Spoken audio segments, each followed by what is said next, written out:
आपका पारिवारिक बैकग्राउंड कैसा है? पापा जी क्या करते हैं? कितनी ज़मीन है और घर की कैसी परिस्थिति है? पिताजी मजदूरी करते थे, भैया भी मजदूरी करते हैं। किस्मत नहीं कह सकते। मतलब दोपहर में 2 बजे से 7 बजे तक आप कोचिंग आ हाँ, जाते और रेगुलर आप 4 बजे उठ चार जाते। तो क्या आपने सभी टेस्ट दिए थे? हाँ, जब आप ऑफलाइन टेस्ट देते तो आपके 90 प्लस ज़्यादातर हाँ, वैसे ही होते थे। जेल में रहते वैसे 3 महीने रूम में ही रहा अच्छा, और 3 महीने रूम में रहकर ही पढ़ाई की। तैयारी पे ध्यान रखें, यहाँ फंक्शन वगैरह अपने आप को रिफ्रेश करने के लिए गाँव आना-जाना और सोशल मीडिया घंटे 2 घंटे देखना, ये सब चीज़ें भी जारी रखें। सोशल मीडिया का तो उपयोग ही नहीं, फ़ोन नाम की चीज़ को तो हम तो घर पे रख के आते थे, तैयारी कर रहे थे। सभी को नमस्कार। रॉयल इंस्टीट्यूट उदयपुर में एक बार पुनः आप सभी का हार्दिक स्वागत है। जैसा कि आप सभी जानते हैं, कुछ स्पेशल बच्चे जो विशेष तौर पे विशेष परिस्थितियों में कड़ी मेहनत करते हैं और एक स्पेशल मुकाम हासिल करते हैं, उन बच्चों से लगातार मैं आपको मिलाता रहता हूँ। आज ऐसे कैंडिडेट हमारे साथ में हैं जो जिनका सपना था कि मैं सरकारी नौकरी लगूँ और आज ये सरकारी नौकरी लग चुके हैं। तो मैं आपको आज मिलाने जा रहा हूँ और इनकी स्टोरी बताने जा रहा हूँ। तो यही आपको अपना परिचय देंगे। सबसे पहले तो आपका रॉयल इंस्टीट्यूट उदयपुर में बहुत-बहुत हार्दिक स्वागत है बेटा। धन्यवाद, नमस्कार सर। जी। अब आप ये हमारे दर्शकों को बताएँ कि आपका क्या नाम है और आप प्रॉपर कहाँ से हैं? सर मेरा नाम रमेश मेघवाल है और मैं पादू खुर्द, रियाबड़ी जिला नागौर से बिलोंग करता हूँ। बहुत बढ़िया। जैसा कि अभी अपन ने चर्चा की, पहले आपने बताया कि मेरी नौकरी लग चुकी है। तो आप इतना बता दें कि किस पोस्ट पे आप हैं और आपकी जॉइनिंग कहाँ हो रखी है अभी? सर मेरी अभी वरिष्ठ कृषि पर्यवेक्षक ग्राम पंचायत झिंटिया तहसील रियाबड़ी में ज्वाइनिंग है। अच्छा, बहुत बढ़िया। अब आप रॉयल इंस्टीट्यूट उदयपुर से कैसे जुड़े थे? सबसे पहले यहाँ किनके थ्रू आए? किन्होंने आपको भेजा और आप कौन से बैच में यहाँ आए थे? 2-3 दोस्तों ने मिलकर कहा कि हम उदयपुर चलते हैं। उदयपुर वहाँ पर कृषि के क्षेत्र में अच्छा है, वहाँ आप कृषि या एग्रीकल्चर सुपरवाइजर की तैयारी करोगे तो वहाँ आपके लिए अच्छा होगा। तो हम रॉयल इंस्टीट्यूट में। उदयपुर आ गए फिर आप। हाँ सर। अच्छा, आप मुझे ये बताएँ कि बहुत सारे ऐसे बच्चे जिनकी अलग-अलग परिस्थितियाँ होती है और वो घर छोड़ के बाहर तैयारी करने नहीं आ पाते। तो आपका पारिवारिक बैकग्राउंड कैसा है? पापा जी क्या करते हैं? कितनी ज़मीन है और घर की कैसी परिस्थिति है? सामने देख के बताइए आप। सर मेरी पारिवारिक स्थिति तो बहुत ही कमजोर थी अच्छा, क्योंकि मेरे पिताजी मजदूरी करते थे, भैया भी मजदूरी करते हैं और जमीन वगैरह मेरे कुछ भी नहीं है, अच्छा, आज भी नहीं है। और मैंने मेरे भैया ने थोड़ी बहुत हेल्प की, थोड़ी बहुत मेरे एक दोस्त है चेनाराम, अच्छा, उन्होंने हेल्प की थी कि आप जाओ तैयारी करो, आप ये मत सोचो कि आपका सिलेक्शन होगा नहीं होगा, ये बाद की बात है। अच्छा। कि तो आप हम अपनी तरफ से 100% दो। बिल्कुल सर, उन्होंने कहा कि आप तो कोशिश करो आप अपनी तरफ से और जो भी होगा वो अच्छा ही होगा। अच्छा, बहुत बढ़िया। जब आप यहाँ कंटिन्यू तैयारी कर रहे थे और आप ऑफलाइन बैच में रहे, तो आपके साथ में और कौन-कौन थे आपके दोस्त जो यहाँ आए थे? सर हम 4 थे, अच्छा, एक रामलाल मेघवाल था, अच्छा, वो भी पादुकुर्द का था, एक रामकिशोर गटियाला था अच्छा, और एक मुकेश वैष्णव था। अच्छा। हम आप यहाँ 4 जने रहते हाँ थे? 4 रूम पार्टनर थे और 4 में से सर हमारा इतने अच्छे किस्मत थे कि तीनों का सिलेक्शन हो गया था बहुत सुपरवाइजर। बढ़िया, किस्मत नहीं कह सकते। आगे आपको मैं बताऊँगा कि किस तरीके से इन्होंने मेहनत की है और आप ये देखो कि 4 जने ऑफ़लाइन में तैयारी करने आते हैं, उनमें से 3 जने जो है एग्रीकल्चर सुपरवाइज़र बन जाते हैं, अपने आप में बहुत बड़ी बात है। अब क्योंकि आपने कहा किस्मत है लेकिन क्या वास्तव में किस्मत है या फिर आपने यहाँ जॉइन करने के बाद में कड़ी मेहनत की? अगर मेहनत की आपने तो आपका क्या शेड्यूल रहता था? इंस्टीट्यूट को लेके क्या शेड्यूल रहता और सेल्फ स्टडी को लेके आपका क्या शेड्यूल रहता बेटा? सर हमारे यहाँ कोचिंग दोपहर में चलती थी तो हम ज़्यादातर कोशिश करते कि सुबह जल्दी उठ के 4 बजे उठ के 4 से 12 तक हम वहाँ पर रूम पर रह के पढ़ाई करते थे। बहुत बढ़िया। बाद में 2 बजे से हमारी कोचिंग थी, 2 से यहाँ 7 कोचिंग करने आते थे। मतलब दोपहर में 2 बजे से 7 बजे तक आप कोचिंग आ हाँ, जाते और रेगुलर आप 4 बजे उठ जाते। 4 से 12 बजे तक 12 रहते बजे के बीच में आप पढ़ाई को पढ़ाई। पूरा देते, सेल्फ स्टडी पूरी करते। बिल्कुल सर। अच्छा, बहुत बढ़िया। जब आप यहाँ कंटिन्यू तैयारी कर रहे थे और कंटिन्यू आपने मेहनत की, उसका नतीजा है कि आप चारों बच्चों में से 3 बच्चे जो है सिलेक्ट हो गए। जब आप यहाँ पढ़ते थे, तो क्या आपने सभी टेस्ट दिए थे? बिल्कुल सर, मैंने सभी टेस्ट दिए और हर टेस्ट में यही कोशिश की कि कम से कम 100 में से 100 राइट गए। अच्छा, लेकिन हो तो नहीं पाया, लेकिन कितने आते थे आपके 90 यहाँ 90 प्लस हमेशा क्वेश्चन करते टेस्ट थे। टेस्ट में? हाँ जब आप और ऑफलाइन टेस्ट देते तो आपके 90 प्लस ज़्यादातर हाँ, वैसे ही होते? हाँ मेरी रैंक भी सर फर्स्ट, सेकंड और थर्ड से कभी नीचे भी नहीं गई। या ऑफलाइन में जो टेस्ट चलते हैं उनमें? बिल्कुल सर। बहुत बढ़िया। अब आप देख सकते हो जो बच्चा यहाँ बहुत अच्छा करता है, मैंने कल एक लाइव वीडियो बना के भी बताया था कि जब भी आप तैयारी करो तो आप ये सोचो कि मेरे पूरे में से पूरे क्वेश्चन सही हो, उसके अकॉर्डिंग में सही करो। लेकिन जैसे आपके हाथ में पेपर आ जाता है उसके बाद में आपको उतने ही क्वेश्चन करने हैं जितने आपको आ रहे हैं। मतलब तैयारी करते वक्त कोई समझौता नहीं करना है, पूरे करके आना है। फिर आपको पेपर एनालिसिस करना है। तो आप यहाँ जब रेगुलर टेस्ट देते थे, तो टेस्ट देने के बाद में आपका क्या पेपर के प्रति बिहेव रहता कि क्या आप एनालिसिस करते जाके भाई कितने सही हुए, कितने गलत हुए, जो छोड़ा वो क्यों छोड़ा आपने?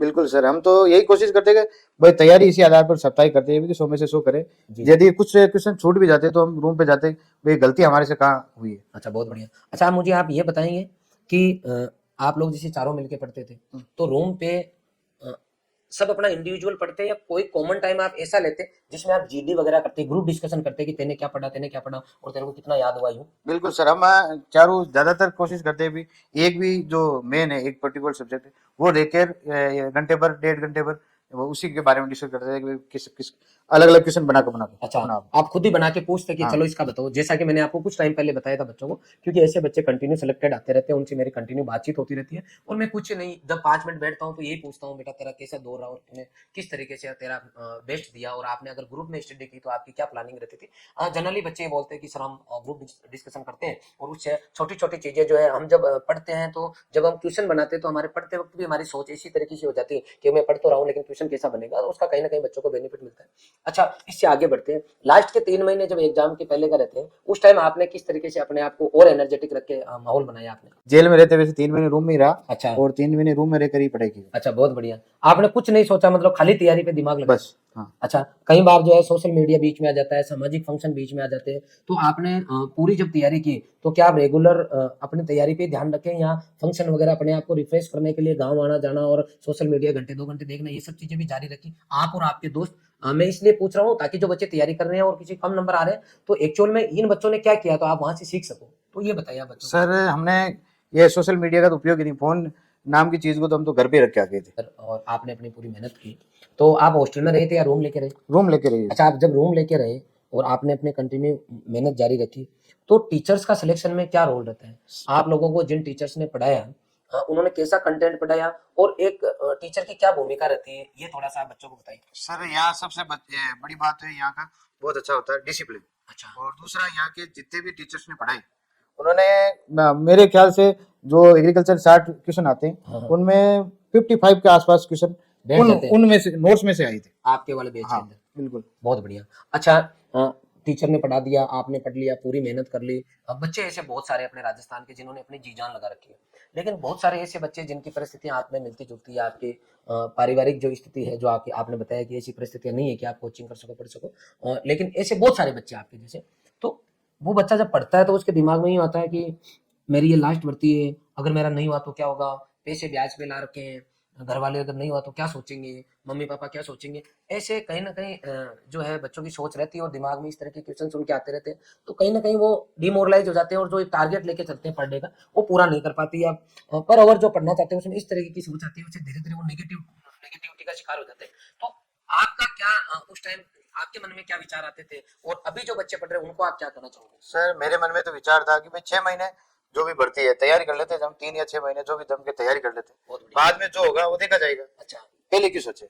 मैंने भी सर परिस्थितियां विपरीत थी तो भी यही सोचा कि अभी क्यों सोचे, अच्छा पेपर देते हैं क्या होता वो होगा जो अच्छा ही होगा। अच्छा, आपने बताया कि आप 4 जने थे, उनमें से 3 आप लगे, तो वो 2 अभी कहाँ उनकी पोस्टिंग है, अभी क्या सिचुएशन है? सर रामलाल मेघवाल है वो कृषि प्रयोगशाला बढ़ाई लिए मेरे से। हाँ, बढ़ाई लेके बहुत बच्चे पढ़े, और विकास गोदारा हमारा हाँ बच्चा वो भी वहीं का है। हाँ वहीं का है। हाँ, हाँ, बिल्कुल, वहाँ वहाँ उनकी पोस्टेड है। बिल्कुल। और एक रामकिशोर है वो पहले कृषि प्रयोगशाला था, अभी 1.5 साल हो गए, first grade Hindi lecturer number आ गया। उसका हिंदी में फर्स्ट ग्रेड बन गया। हाँ। बहुत बढ़िया। मैं अक्सर बच्चों को कहता रहता हूँ कि आप लंबी सोच रखें, एग्रीकल्चर सुपरवाइजर ही सब कुछ नहीं है। आप जैसे आपकी ज्वाइनिंग हो जाती है उसके बाद में कंटिन्यू अपनी स्टडी जारी रखें और आगे से आगे आप जो है बढ़ते रहें। अंत में इतना ही कहना चाहूँगा कि अब एग्जाम जो है उसके लगभग ये मान के चलो 18 अप्रैल को पेपर है, तो लगभग 3 महीने बच्चों के पास में बचे हैं। इन 3 महीनों में बच्चों को क्या करना चाहिए? एक सिलेक्टेड बच्चे से वो सुनना चाहते हैं कि हमें इस टाइम किन-किन विशेष बातों का ध्यान रखते हुए पढ़ना चाहिए? सबसे विशेष बात तो सर है कि रेगुलर पढ़ाई करनी चाहिए। अच्छा, और जो भी आपके कोचिंग में पढ़ाया वो आप जाके घर जाके पढ़ो, और एक्स्ट्रा कोशिश ये करो कि ज्यादा कम पढ़े, जो सर ने पढ़ाया कोचिंग वगैरह वही ज्यादातर पढ़े, ताकि कम से कम वो चीज आपको परमानेंटली याद रहे। बहुत बढ़िया। और ये नियमित पढ़ाई करें बस। अच्छा, कंटिन्यूटी रखें, बस। बिना टेंशन के पढ़ें। हाँ बिना ये टेंशन। बड़ी बात बोली है कि आप एक ही चीज को 17 अलग-अलग बुक में पढ़ें, इससे बढ़िया है एक ही चीज को 17 बार पढ़ें 17 बार ताकि वो आपको याद हो जाए। और ये हमारे साथ में रमेश, जिसे मैंने आपको मिला दिया है, और इससे ये भी पूछते हैं आज कैसे आना हुआ? आज आपका कैसे आना हुआ? सर मेरे गांव से ही है, अच्छा, वो भी कृषि प्रयोगशाला की तैयारी करना चाहता था, उसको लेके आया हूँ मैं। अच्छा, उनके साथ में आप? हाँ उनके साथ में। अच्छा, आपसे लोग पूछते होंगे यूँ अक्सर कि भाई हम कहाँ तैयारी करें, तो आपने बहुत सारे ऐसा बच्चा को याद आ रहा है जिसको आपने गाइड किया है और वो तैयारी करने आया हुआ है? सर अभी है मेरे गांव का ही है, दक्ष है, वो भी अच्छा। सुपरवाइजर की कर रहा है। अच्छा, तो बहुत मैं तो बढ़िया। सर फर्स्ट और लास्ट यही कहता हूँ, वहाँ आप रोहिणी दो, वहीं सबसे अच्छा है। एग्रीकल्चर के क्षेत्र में राजस्थान में एकमात्र संस्थान है जो रॉयल इंस्टीट्यूट है। बहुत बढ़िया। और ये बच्चों का विश्वास ही है और इस बच्चे की मेहनत है, और मुझे बहुत अच्छा लगा जब इसने ये कहा कि हम 4 जने थे और 3 बच्चे सिलेक्ट हो गए। सभी बच्चों से रिक्वेस्ट है कि सब बच्चे नौकरी नहीं लगते, ये बात सही है, लेकिन सब बच्चे अपना 100% भी नहीं देते। तो सभी बच्चों से मैं यही कहूँगा कि अभी भी आपके पास टाइम है, आप अंदर झाँक के देखें और 12 से 15 घंटे के बीच में एवरेज अगर आप फ्रूटफुली टाइम निकाल पा रहे हैं और उस टाइम कॉन्सेंट्रेट करके पढ़ पा रहे हैं, तो डेफिनेटली आपका भी लिस्ट में नाम होगा। 2018 में आपको मैं बताना चाहूँगा, हमारा बच्चा है गोवर्धन गाडरी, जो 12th उसने क्लियर की थी और जस्ट उसके बाद में वो बच्चा लग गया जेईटी में। वो पूरे राजस्थान में फर्स्ट रैंक ली थी। 18 की भर्ती हो, चाहे 21 की भर्ती हो, चाहे 23 की भर्ती हो, सबसे ज़्यादा सिलेक्शन रॉयल इंस्टीट्यूट उदयपुर ने दिए हैं। और जो बच्चे और रॉयल इंस्टीट्यूट का नाम जो बच्चों ने किया है, उसके जिम्मेदार बच्चे ही है, क्योंकि जो भी बच्चा सेलेक्ट हुआ है उससे हम कंटिन्यू तो बातचीत नहीं कर पाते, पॉसिबल नहीं है, लेकिन जो भी बच्चा इस संस्थान से कनेक्टेड रहा है, जहाँ कहीं पर भी सर्विस कर रहा है, उसको जहाँ कहीं पर भी पूछा गया है कि हमें बच्चे को जेट की तैयारी करानी है, आईसीआर के लिए सीयूटी की करानी है, या फिर एग्रीकल्चर सुपरवाइजर एओडब्ल्यूओ की तैयारी करानी है, एफएसओ की करानी है, तो मैं आभार व्यक्त करना चाहूँगा हमारे बच्चों का, जिन्होंने पेरेंट्स को सही गाइड किया है, और उसका नतीजा है कि आज रॉयल इंस्टीट्यूट उदयपुर कंटिन्यू जो है बच्चों की हेल्प कर रहा है। हमारी टीम वास्तव में डेडिकेशन के साथ में काम करती है, और हम हमारी पूरी जी जान लगा के रखते हैं। ये मेरा पेपर है, पेपर पढ़ा था तो मैंने पीछे ही कुछ चीज़ें नोट कर ली थी। इस पेपर के अंदर आप देखो, कल ये पेपर होने वाला है, 18 पेज है इस पेपर के अंदर, 18 पेज का ये हमारा पेपर है, और बड़ी ईमानदारी से हमने कड़ी मेहनत करके इस पेपर को तैयार किया है। तो हमारा 6 पेपर हो चुके हैं। आने वाले पेपर जो 30 पेपर टोटल होने वाले थे, उनमें से 6वां पेपर होगा। हर पेपर एनालिसिस करके मैं आपको बता रहा हूँ, अच्छे खासे हम पेपर बना रहे हैं। मतलब एग्जाम से पहले जितनी हो सके हम हमारी तरफ से पूरी मेहनत कर रहे हैं कि बच्चे जो है सेलेक्ट हो, अच्छी यूनिवर्सिटी कॉलेज में जाएं बच्चे। तो हर एग्जाम से पहले रॉयल इंस्टीट्यूट उदयपुर अपना 100% देता है। जो बच्चा इस टीम के साथ में जुड़ता है, मम्मी पापा गुरुजी सरस्वती माँ इनकी बात को ध्यान में रखते हुए ईमानदारी से एग्जाम को दिल पे लेते हुए अपनी जान लगा देता है तैयारी के हिसाब से, वो बच्चा डेफिनेटली एग्जाम में भी सफल होता है और अपनी जिंदगी में भी सफल होता है। पुनः बेटा आप रमेश यहाँ पधारे, इसके लिए आपका बहुत बहुत आभार। और आपसे भी मैं यही चाहूंगा, जिस तरीके से किशोर फर्स्ट ग्रेड बन गया है, वैसे आप भी अपनी स्टडी जारी रखें, और आने वाले टाइम में मैं अगर आपका इंटरव्यू लूंगा तो एज ए सुपरवाइजर नहीं और किसी दूसरी पोस्ट के साथ लेना चाहूंगा। रॉयल परिवार उदयपुर की ओर से आपको हार्दिक शुभकामनाएं। धन्यवाद। ओके।